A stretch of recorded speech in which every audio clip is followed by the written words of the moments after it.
The A330-200 made its first flight on August 13, 1997. It is a more compact, longer-range model in response to a reduction in A330-300 sales and airline requests for increased range and smaller aircraft. The A330-200 would have 9% lower operating expenses than the Boeing 767-300ER.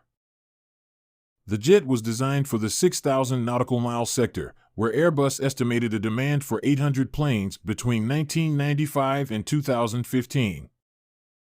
Following hours of test flights that were logged during the 16-month certification process, Canada 3000 became the type's first operator. The last A330-200 was delivered to Open Skies on October 1, 2019.